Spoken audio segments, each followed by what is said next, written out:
अस्सलाम वालेकुम, हमारे चैनल पर आपको खुशामदीद। आज बच्चों मैं आपको पढ़ाऊंगी इसमें मस्दर की इकसाम। पिछली वीडियो में मैंने आपको इसम की इकसाम बनावट के लिहाज से कि वो किस तरह बनती हैं, जुमला खबरिया की इकसाम ये पढ़ाया था। आज मैं आपको इसमें मस्दर की इकसाम पढ़ाऊंगी, जो कि इसम की इकसाम में हमने एक उसकी जो किस्म थी इसमें मस्दर और इसमें मश्तक, इसम की इकसाम जो थी बनावट के लिहाज से इसमें मस्दर और इसमें मश्तक था, उसकी जो इकसाम है आज मैं आपको पढ़ाऊंगी। लेकिन पहले आप जो है इस चैनल हमारा सब्सक्राइब कर लें ताकि नेक्स्ट जो लेसन वगैरह हैं वो भी आपके पास प्रॉपरली पहुंचते रहें।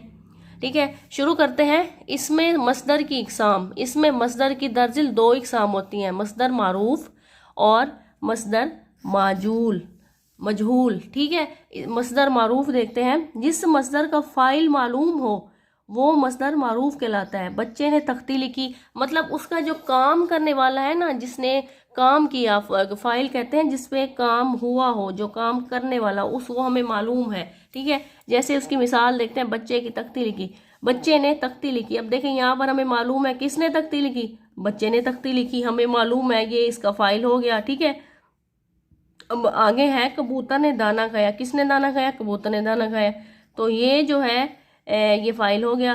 किसान ने घास काटी, किसने काटी, किसान ने काटी। उस्मान ने गिलास तोड़ा। ठीक है, ये जो है मस्दर मारूफ है। दर्ज वाला मिसालों में तख्ती लिखने का काम बच्चे ने, वही बात जो मैंने अभी आपको समझाई है।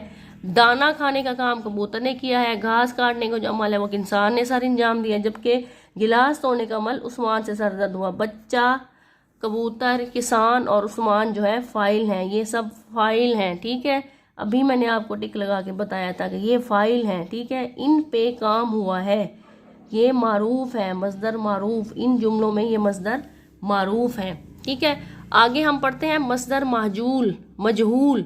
ठीक है, मस्दर मजहूल क्या है, जिस मस्दर का फाइल मालूम हो वो मस्दर मजहूल कहलाता है। जिसका फाइल मालूम ना हो, अब उसमें हमें मालूम था कि किसने काम किया, किसने दूध पिया, किसने दाना खाया, किसने चारा डाला, ये वो सारा हमें मालूम था, लेकिन इसमें हमें मालूम नहीं है। तो इसमें है कि इसका फाइल जो है, इसमें काम जो करने वाला है वो हमें मालूम नहीं होता कि भाई काम किसने किया। जैसे दूध पिया गया, अब हमें क्या पता दूध पिया गया किसने पिया, ये हमें मालूम नहीं है, इसलिए इसको कहेंगे मस्दर मजहूल। ठीक है, गीत गाया गया, कौन सा गीत गाया गया, किसने गाया, हमें तो नहीं पता ना। अब आगे है नमाज पढ़ी गई, किसने पढ़ी, हमें नहीं मालूम, तो ये मस्दर मजहूल हैं ये जुमले। ठीक है, दवाई खरीदी गई, किसकी दवाई खरीदी गई, किसके लिए खरीदी गई, क्यों खरीदी गई, ये हमें बस इसका हमें कोई कुछ खबर नहीं है, इसका हमें इल्म नहीं है, तो ये मस्दर मजहूल हैं।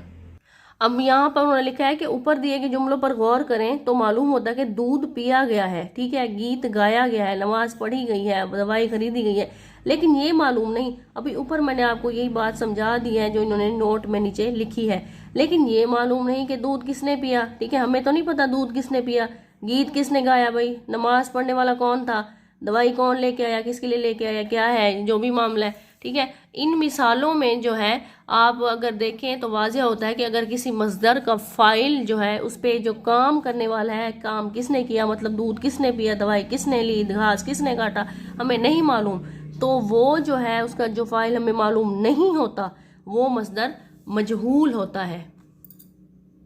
अब आगे है इसमें मश्तक। ठीक है, इसकी मतलब इसमें मश्तक है, मश्तक के लफ्जी मानी है निकला हुआ। ठीक है, इसके मानी है निकला हुआ। वो इसम जो किसी खास कायदे के तहत मस्दर से बना हो लेकिन इसे कोई और कलमा ना बने, इसे इसमें मस्तक कहते हैं, मश्तक कहते हैं। इससे कोई कलमा नहीं बनना, मतलब लिखना मस्दर से, लिखने वाला या लिखाई, मतलब अगर लिखना एक लफ्ज है, ये मस्दर से निकला है तो इसका है लिखाई।